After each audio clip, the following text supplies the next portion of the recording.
तो चलिए विस्तार से खबरों पर नजर डालते हैं और सबसे पहले निकाय चुनाव की ही बात कर लेते हैं। कल सुबह पहले चरण के लिए वोटिंग की शुरुआत हो जाएगी। इसे देखते हुए पोलिंग पार्टियां आज पोलिंग बूथ के लिए रवाना कर दी गई हैं और निष्पक्ष, स्वतंत्र, पारदर्शी चुनाव कराने की तैयारी पूरी कर ली गई है। तो दरअसल देखिए, निकाय चुनाव के पहले चरण की कल वोटिंग होगी और पहले चरण में 10 नगर निगमों में वोट डाले जाएंगे, जिसमें से आपको ये बता दें कि पहले चरण में 10 सीटों पर बीजेपी के मेयर रहे हैं और इसी को कायम रखने के लिए निकाय के पहले चरण में सीएम योगी ने रिकॉर्ड सभाएं की हैं। 7 दिन में सीएम योगी ने 28 रैली और जनसभाएं की हैं और इसका असर कल की वोटिंग पर भी देखने को मिल सकता है। हालांकि सबसे बड़ी बात यह है कि जनता को बेहतर कानून व्यवस्था वाला मुद्दा पसंद आएगा या फिर अखिलेश और मायावती के दावे के साथ जनता जाएगी, इसकी तस्वीर चुनाव परिणाम में ही साफ हो पाएगी। वहीं दूसरी तरफ देखिए, दूसरे चरण का चुनाव प्रचार भी अब शुरू हो गया है, जिसमें अब बुलडोजर का क्रेज देखने को मिल रहा है।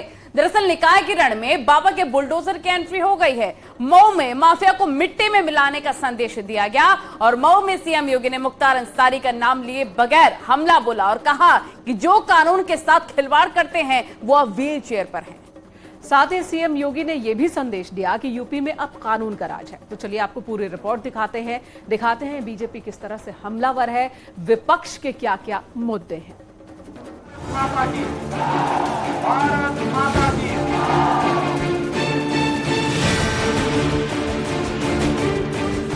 निकाय के रण में बाबा का बुलडोजर सीना तान कर चल रहा है। बैनर पोस्टर से पटे इन बुलडोजर पर लिखा है, माफिया को मिट्टी में मिलाने वाला यंत्र।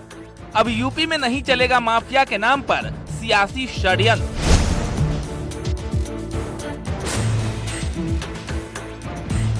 जिस बुलडोजर मॉडल का असर 2022 के विधानसभा चुनाव में दिखा था, एक बार फिर वही बुलडोजर निकाय के रण में विरोधियों को आंख दिखा रहा है और इस बार बुलडोजर का रंग माफियाओं को मिट्टी में मिलाने वाला है, क्योंकि अतीक के अंत पर सीएम योगी के संदेश को अब बीजेपी के नेता और कार्यकर्ता भुनाने की कोशिश कर रहे हैं और रणनीति के तहत माफिया मुक्त उत्तर प्रदेश का संदेश दे रहे हैं। ये वही प्रदेश है जहां पहले युवाओं के हाथों में कट्टा पकड़ाया जाता था। आज स्कूल और कॉलेज नियमित सत्र चला करके उन्हें कलम पकड़ाने का काम किया जा रहा है। भाइयों बहनों, बदलती हुई उत्तर प्रदेश की तस्वीर आप सबके सामने है। निकाय के पहले चरण में माफियाओं पर वार तो दूसरे चरण में बुलडोजर भी तैयार। प्रयागराज में सीएम योगी ने माफिया अतीक के अंत पर जैसी करनी वैसी भरनी वाला संदेश दिया, तो मऊ में जनसभा को संबोधित करने के दौरान उनका हमला माफिया मुख्तार अंसारी की तरफ रहा। सीएम योगी ने कहा कि जो लोग पहले कानून व्यवस्था को व्हील चेयर पर पहुंचाने का प्रयास करते थे, वो आज खुद व्हील चेयर पर हैं। जो लोग पर्व और त्योहारों में उपद्रव पैदा करके यहाँ की कानून व्यवस्था को व्हील चेयर में लाने का काम करते थे, आज वे स्वयं व्हील चेयर में पड़े हुए हैं और सांस लेने के लिए तरस रहे हैं। मऊ के बाद सीएम योगी का चुनावी रथ जब आजमगढ़ पहुंचा, तो निशाने पर अखिलेश यादव रहे।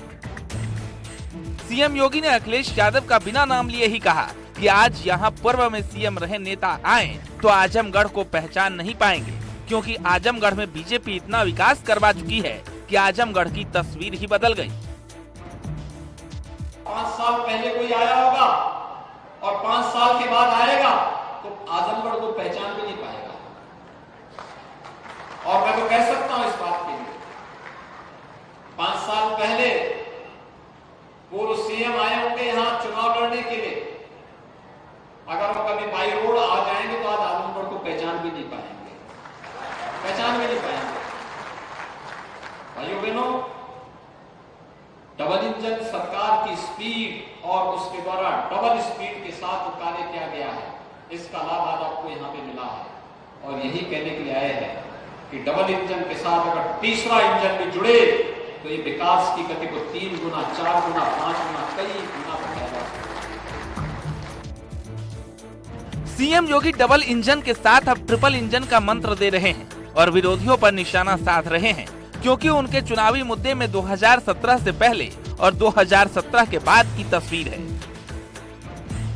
वो तस्वीर जिसने उत्तर प्रदेश की तकदीर बदल दी और जहां कट्टा तमंचा नहीं बल्कि विकास की गंगा बह रही है। और इसी संदेश के जरिए सीएम योगी निकाय के साथ ही 2024 के रण में भी कदम रख रहे हैं। इसलिए तो एक दिन में 4 से 5 जनसभाएं कर रहे हैं। Bureau report, news 18। भारत माता की, भारत माता की।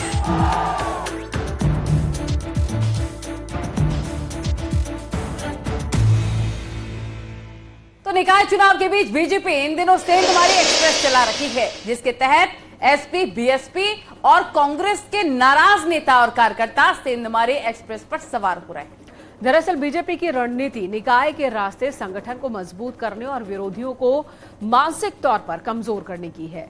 और इसी को देखते हुए बीजेपी में 700 नेताओं की इन 5 दिनों में ज्वाइनिंग हुई है।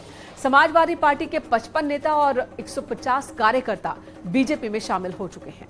बीएसपी के 200 नेता और कार्यकर्ता और अब तक बीजेपी का दामन थाम चुके हैं। बात कांग्रेस की कर लें तो 240 कार्यकर्ताओं ने कांग्रेस छोड़ के बीजेपी का दामन थाम लिया है और आरएलडी के 170 नेता और कार्यकर्ता अब तक बीजेपी का दामन थाम चुके हैं। यानी कि सियासी विकेट हर पार्टी से गिर रहे हैं, जिससे कि अब विपक्षी दलों की टेंशन बढ़ने लग गई है। आपको पूरी रिपोर्ट दिखाते हैं। ऐसे वरिष्ठ कार्यकर्ताओं का मैं आज भारतीय जनता पार्टी के परिवार में सम्मिलित होने पर स्वागत करता हूं, अभिनंदन करता हूं। भाइयों बहनों, भारतीय जनता पार्टी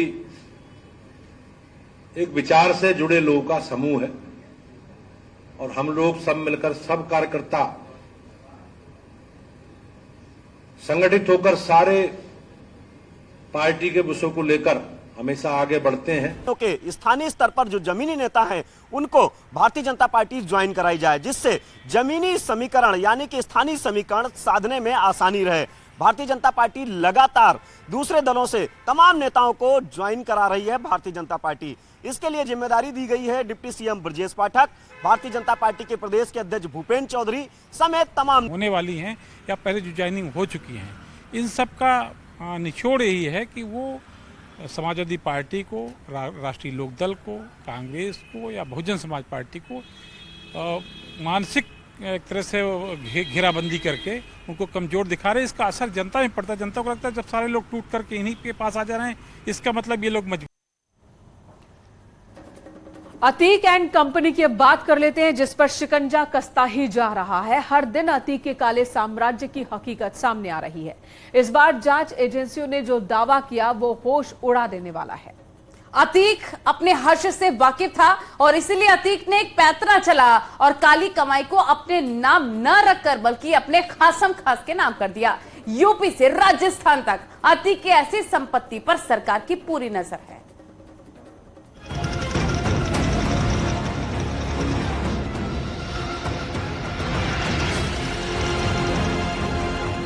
अतीक की बेनामी संपत्तियों पर सरकार का बुलडोजर चल रहा है। करोड़ों की संपत्ति तबाह की जा चुकी है, लेकिन अब भी कई करोड़ की संपत्ति ऐसी है जिसे सरकार ने चिन्हित कर दिया है और जिनके बाहर बुलडोजर कहर ढाने को तैयार है। जांच एजेंसियों की माने तो अतीक की 500 करोड़ की अवैध प्रॉपर्टी की जानकारी हाथ लगी है। वहीं सरकार ने अब तक अतीक की 1000 करोड़ से ज्यादा की प्रॉपर्टी को तबाह करने का दावा किया है। सूत्रों की माने तो अतीक अहमद ने अपने करीबी बिल्डर और खासम खास लोगों के नाम पर इस प्रॉपर्टी को खरीदा था। श्रावस्ती जिले समेत आसपास के जिले के इंडो नेपाल बॉर्डर पर अपनी अवैध कमाई को जमीन में इन्वेस्ट किया। अब जांच एजेंसियां 2014 के दौरान इंडो नेपाल बॉर्डर पर हुए रजिस्ट्री के पेपर्स को लगातार जांच कर रही है और वो तमाम लोग जांच एजेंसी के रडार पे होंगे जिन्होंने अपने नाम से अतीक अहमद की काली कमाई को इन्वेस्ट कराया था। श्रावस्ती जिले के इंडो नेपाल बॉर्डर पर बड़े पैमाने पर अतीक अहमद की जमीन पर निवेश करने का दावा किया जा रहा है। इसके अलावा माफिया अतीक अहमद के लखनऊ, बहराइच, प्रयागराज, कौशाम्बी, आगरा, फतेहपुर, गाजियाबाद जिलों में प्रॉपर्टी खरीदने का दावा किया जा रहा है। ऐसे में जांच एजेंसियां रजिस्ट्री चेक कर उन तमाम लोगों से पूछताछ कर रही हैं जिनके नाम ये जमीन खरीदी गई है। अतीक अहमद का परिवार गद्दी समाज से ताल्लुक रखता है। जांच एजेंसियों की माने तो अतीक ने साबरमती जेल में रहते हुए भी करोड़ों की जमीन का सौदा किया था। राजस्थान के भरतपुर और अजमेर में गद्दी समाज के लोगों की बड़ी तादाद है। दावा है कि अतीक अहमद ने साबरमती जेल में शिफ्ट होने के बाद इन दोनों ही शहरों में अपनी काली कमाई को लगाया था। अतीक एंड कंपनी को लेकर जैसे जैसे जांच आगे बढ़ रही है, माफिया गैंग की स्ट्रैटेजी सामने आ रही है। जांच एजेंसियों का दावा है कि अतीक का काला धंधा जेल से भी चल रहा था। जेल में उसे जो पसंद आता था उसके नाम पर संपत्ति खरीद लेता था। सूत्रों की माने तो अतीक की 2500 करोड़ से भी ज्यादा की संपत्ति है, जिसमें 30% संपत्ति ही अतीक के परिवार के नाम है। 70% संपत्तियां अतीक ने अपने करीबियों के नाम पर खरीदी है। माफियागिरी, दबंगई और रुआब दिखाकर करोड़ों की संपत्ति को कौड़ियों के भाव लेने वाला अतीक एंड कंपनी के खिलाफ योगी सरकार मुखर है। अवैध जमीन पर अतीक से छीनकर उन पर गरीबों के लिए आशियाने तैयार किए जा रहे हैं और अतीक काले साम्राज्य का अंत किया जा रहा है।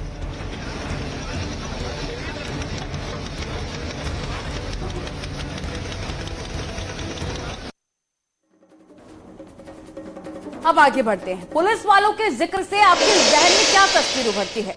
कानून के रखवाले, मुश्किल में काम आने वाले, पुलिस मतलब सुरक्षा। लेकिन क्या होगा अगर यही पुलिस की वर्दी पहनकर कोई बहन बेटियों को छेड़ता हुआ नजर आए? वो कैसी तस्वीर होगी? क्या संदेश जाएगा जब वर्दी वाले ही बेटियों से छेड़खानी करते नजर आएंगे? एक ऐसी तस्वीर लखनऊ से सामने आई। लाख टके का सवाल ये कि जब पुलिस वाले ही वर्दी पहनकर शोहदई पर उतर आएंगे तो बेटियां मदद की गुहार किससे लगाएंगी?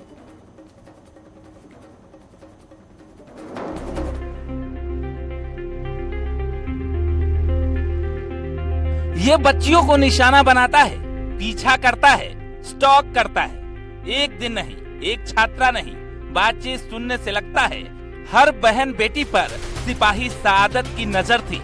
डेली लड़कियों को स्टॉक कर रहा है, इतना ट्रस्ट करके रखा है। यही क्या बताऊं? वीडियो बनाओ, इसका बना लिया। तुम्हारी गाड़ी में नंबर क्यों नहीं? दीदी ये गाड़ी मेरी बेटी वाली है। फोटो खींचा तुमने? हाँ फोटो है। बेटी वाली में नंबर नहीं होता। तस्वीरें राजधानी लखनऊ की है। वक्त सुबह का है, बच्चे स्कूल जा रहे हैं, लेकिन पढ़ा लिखा जाहिल सिपाही शिकार पर है। आगे तस्वीरों में देखिए, एक बच्ची स्कूल ड्रेस में साइकिल से जा रही है। शैतान सादत स्कूटी से उसे स्टॉक कर रहा है। आसान शब्दों में कहें तो वर्दी वाला शोहदा छात्रा का पीछा कर रहा है, जैसे फिल्मों में विलन करते हैं। लेकिन कई दिनों से उसकी हरकत पर नजर रख रहे लोगों ने जब उसे रंगे हाथों पकड़ा तब उसका बहाना देखिए। कोई नंबर प्लेट ही नहीं।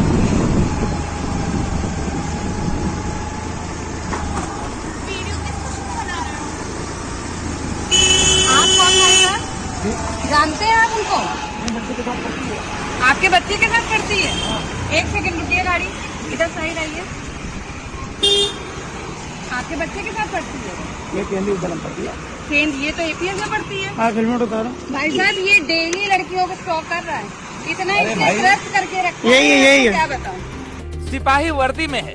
भरोसे और विश्वास का पात्र बन चुकी वर्दी को दागदार करने वाले ऐसे सिपाही अपने झूठ से पब्लिक की आंखों में धूल झोंकने की कोशिश करता है। पहला झूठ सुनिए। आप कौन है? जानते हैं आप उनको? आपके बच्चे के साथ पढ़ती है? एक सेकंड रुकिए, गाड़ी। सिपाही कहता है कि बच्ची मेरे बच्चे के स्कूल में पढ़ती है। ये सरासर झूठ है। अब दूसरा झूठ सुनिए। उसे बच्ची के स्कूल का नाम तक नहीं पता। आपके बच्चे के साथ पढ़ती है? ये केंद्रीय विद्यालय में पढ़ती है। ये तो एपीएस में पढ़ती है। हाँ हेलमेट उतारो। भाई साहब ये डेली लड़कियों को स्टॉक कर रहा है। स्कूली बच्चियों को छेड़ने निकला सिपाही झूठ पर झूठ बोल रहा था और उसके झूठ का पुलिंदा कैमरे पर कैद हो रहा था।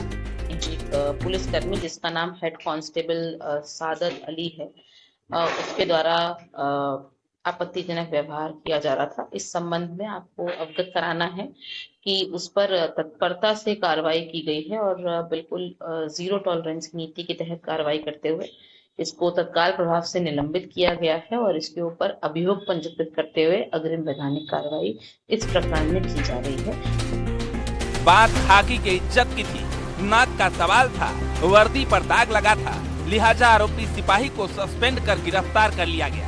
लेकिन सवाल फिर भी बरकरार है, अगर वर्दी वाले ही बेटियां छेड़ने लगे तो इंसाफ की उम्मीद में बेटियां किसके पास जाएंगी? Bureau report, news 18।